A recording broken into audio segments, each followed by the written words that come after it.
The world is filled with interesting people, unfortunate stories, and truly shocking affairs. And fortunately for us, those same people tend to post their stories online. So, welcome to the first installment of Deep Scroll, a series where I read and react to the most interesting Reddit posts I've discovered this week for your casual viewing pleasure. With that out of the way, let's judge some random people on the good old worldwide interweb?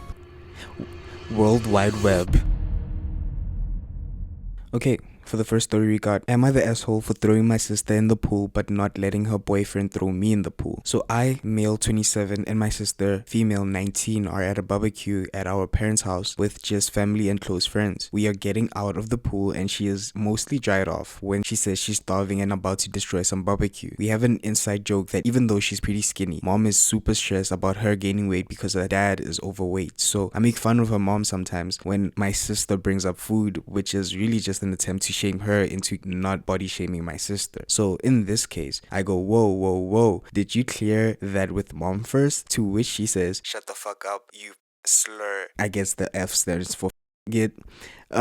For context, I'm gay. Okay, I'm gay and she is an ally, and that is a really common joke between us. Nothing seriously offensive. It did, however, merit being thrown in the pool. So right as she's getting all the way dry and about to change her clothes, I throw her back in the pool. These and other countless shenanigans are typically in our relationship. If either of us were actually pissed off at each other, we would tell the other person and we would apologize. So my sister is dating this guy, male 22. She has known him for a month, but for the sake of fun, let's say she's known him for 6 months. I'm just curious if the timing of the relationship is relevant to the people. He is a Marine and the toxically possessive and overly protective kind. I imagine this is not gonna go well. The kind that would have to be talked down from beating a man to death for catcalling her on the street, which like, fuck you if you catcall women, but I think being violently aggressive, protective, that is such a red flag. Okay, but it is kind of true though, like being overly aggressive and protective of your girlfriend is kind of is a red flag, but like I do understand it to some extent. Of course, being somebody catcalling your girlfriend is kind of fucked up, and I feel like you should be saying something in that situation. However, just being overly protective for the sake of being protective is kind of corny and played out, man, if I'm being totally honest. I throw her in and he reacts super poorly,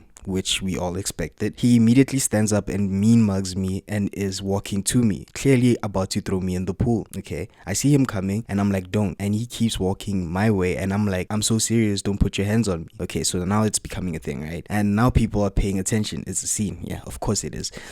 He walks up to me and he says like, if you don't want to go in, why did you throw her in? He is clearly doing a white knight thing where he is standing up for her because she is a woman who needs to be protected by a man. Bear in mind, this is like the third time I've ever met him. Trying to de-escalate and sound as lighthearted as possible while remaining serious, I say, she's my little sister, I throw her in pools. I don't know you. You don't throw me in pools. He takes another step and goes to get his hand around me, and I do the same thing to him, and I'm like, no way I'm going in this pool without you. He is in regular dry clothes. My mom is like, OMG, y'all cut it out. Thanks, mom. Saved me. Okay, so I'm guessing the mom broke the fight up or whatever the fuck was going to happen by saying that. So we both let go, and he's like, don't ever do that in front of me again. This guy, man, who does this dude think he is? I have two major issues with this guy. The first one being that he's been dating this girl for like a month, so they're 30 days in. That isn't a lot for you to be acting like this. And also, why does he think he's all that than a bag of chips, man? Sit the fuck down and just enjoy being at the pool or whatever the fuck it is, you know? You did not need to take this issue into your own hands because it really didn't involve him in any way, shape, or form. But like, then again, I think I'm just biased. I don't like people who are just overly aggressive for the sake of being aggressive, man. Seeing something like this kind of pisses me off anyway. My sister gets back out of the pool, flips me off, and then we move on like nothing happened because that's how their relationship goes. Am I crazy that I feel like this guy was being insane? Like, we are siblings. Who the fuck are you to get involved in us fighting? That's exactly what I'm saying. Like, he has no business being in this fucking situation because honestly, it did not involve him whatsoever. I get defending her, but it was a joke between siblings, which it was. Yeah. Am I the asshole? No, he's not the asshole. But there is more. Edit. Seeing a lot of she might have been more upset than you realize comments. I just want to be crystal clear that we are very close and she absolutely would tell me if she was bothered. I tried to preempt this by clarifying in the post that if either of us got upset at each other, we would tell each other and then apologize. You guys are just gonna have to trust that I'm right about that. I promise she wasn't mad at being thrown into the pool. I'm not bullying her. That's not what this is about. She's definitely not mad at me. She never was. There was never any tension or offense between us at any point. Okay, so People are saying that she might have been more mad than she was, but like again, if this guy knows the relationship between the both of them and this is something that they usually do together, I feel like it wasn't really that big of a deal. But this other guy, the boyfriend, kind of pitching in and making the situation more deep than it has to be was definitely uncalled for. That guy was an asshole, but we're gonna get into this second story. Am I the asshole for requiring my brother-in-law's family to vacate the primary bedroom when my family visits our vacation house? My parents and I own a property in a tier 1 Asian city that has been in our family for now 3 generations. Wow, they come from some money, huh? My parents were considering selling it a while back, but I bought them out. I thought I paid lower than market price. My parents were happy with the deal and they still have a place to stay when they go back. Usually the property is rented out, but my husband's younger brother fell on hard times and we offered to let them stay there temporarily rent-free so they could save up, which is a nice thing to do. They've been there for the past 2 years. I mean, that's a lot of years to be saving up and getting up on your feet, but maybe they really went through extremely hard times, so for that they're really good people, I guess. Whenever we've gone back to visit, usually once a year for 2 weeks, so they barely go there anyway, I have had to specifically request that they temporarily vacate the primary bedroom. They hemmed and hawed the first time until my husband, 38, reminded them that they were doing them a favor. Honestly, the fact that you guys only go there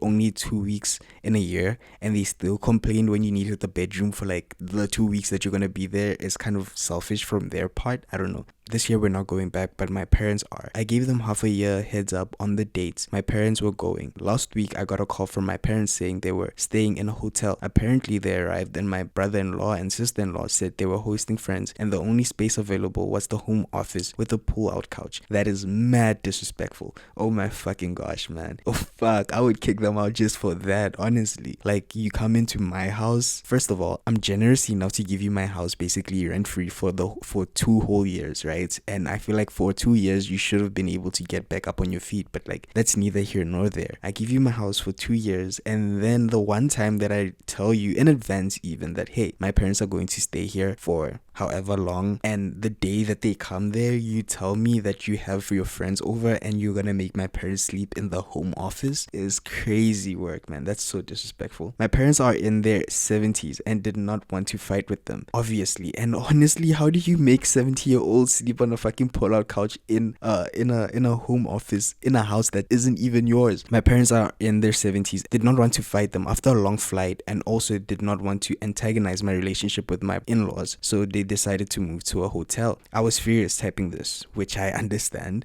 I'm still furious. I told my husband that he should be the one to handle this because no one would like the way I would handle it. My husband basically told his brother that he's done and he needed to move out immediately, which is the right thing to do, bro. My brother-in-law and sister-in-law texted me and left me voice notes calling me a bunch of names. In-laws have called me begging me to reconsider and give them grace. Frankly, I don't really care what happens to brother-in-law and sister-in-law anymore. I haven't responded to any messages and I'm just letting my husband handle it. Honestly, this is fair, you know. Maybe not answering the messages is going a bit too far, but then again, the kind of disrespect they show to your parents is it's justified. You know what I mean? It's justified that you wouldn't want to communicate with these people at this time, especially since you're really furious. You know, you're probably not gonna be doing or saying anything very constructive at this point in time, but like I feel like eventually once everything kind of settles down and your emotions are regulated, it would be a perfect time to really communicate with those people and really tell them how disrespectful the whole situation really was, because honestly it isn't their house and the way they were behaving even though they were notified months in advance is kind of crazy, man. It is kind of crazy. I understand why she's mad. She is definitely not the asshole, though the brother and sister-in-law need to get their shit together. It's been 2 years. They should have figured out something at this point. And these guys sound like they're pretty well off as a family, so I imagine they should have been back out in the 2 years they've been, you know, just living there and free. So it's crazy that they have been giving them this grace for this long, but the fact that they did this justifies them being kicked out. They're not the asshole. I give these guys 0 assholes. I give the brother and sister-in-law 4 assholes because they suggested that this woman's 70-year-old parents should sleep on a fucking pull-out couch in an office.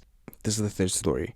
I, 35 female, am uncomfortable with friend 36 female who is seeking attention from my husband, 30 male. How to nip this in the bud? My husband and I have been family friends with this other couple. Let's call them Asher and Ruby. Since we've known each other, Asher is actually the mutual friend that introduced me to my husband. Okay, we have 3 kids and they have 2. We invited them up to our vacation house over the weekend and Ruby was spending a lot of time around my husband. We always joked about how my husband and Ruby were very similar and me and Asher were very similar. It was friendly joking. She made a comment that was off-putting and made me pay a little more attention to her interactions with my husband. We were going to see fireworks and I knew my husband wouldn't want to go, but I jokingly said, "Oh, you're no fun," and laughed. She said it's okay and we can have no fun together. Okay. That's kind of suspicious.